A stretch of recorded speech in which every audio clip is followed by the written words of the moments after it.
Dave here.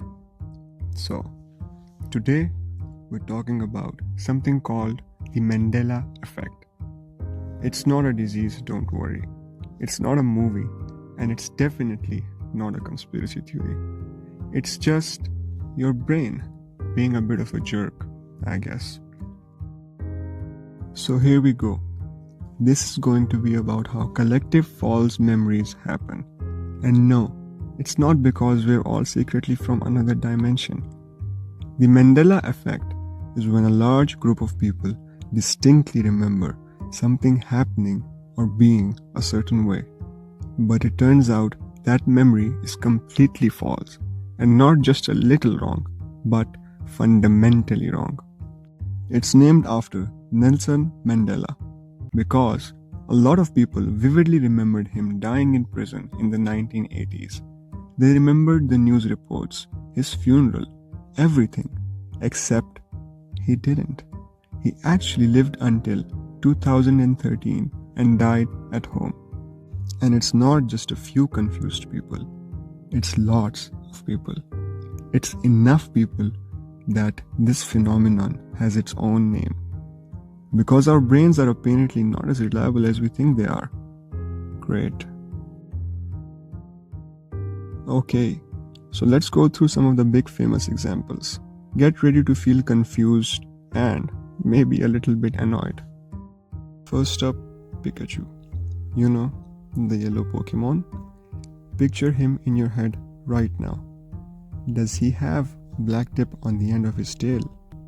Most people would say yes. They remember a black stripe at the very end, but he doesn't. His tail is completely yellow, except for a little bit of brown at the very base.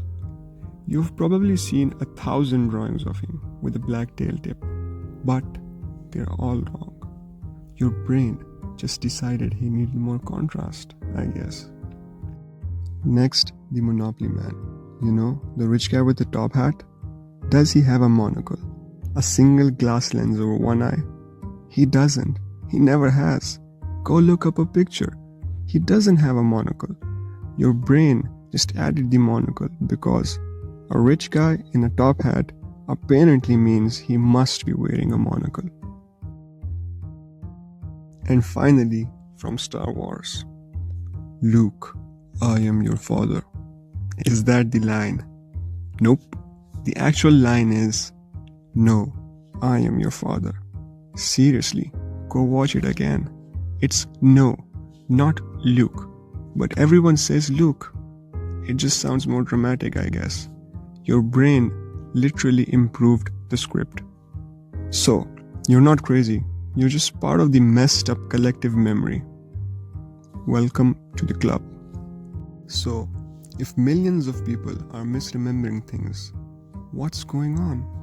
Is it alternate realities bleeding into ours? Is it a glitch in the matrix? Probably not. It's usually a mix of boring psychology stuff and humans being humans, I guess. One big reason is confabulation. That's a fancy word for your brain filling in gaps. Like, if you only saw half of a picture, your brain makes up the other half. And it's so good at it, you don't even realize it's fake. Take the Monopoly man, for example. You see a rich guy in a top hat. What else do rich guys in top hats have in cartoons? Monocles. So your brain just adds it. It makes sense in your internal logic, so it seems real and it becomes real, but it's not real.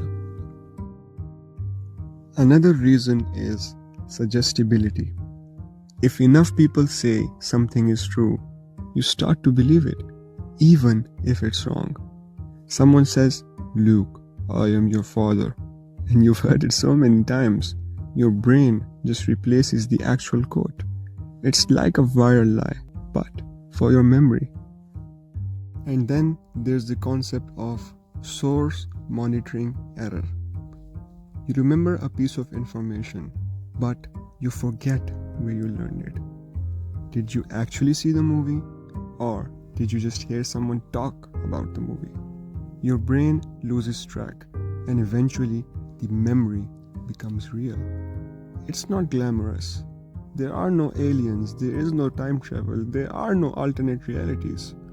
It's just brains doing weird brain stuff. So, why should you care that a cartoon character has a black stripe on its tail or not? Besides the mild annoyance of being wrong, I mean. It actually tells us something important about memory. It's not like a video recorder or a memory card that perfectly stores everything.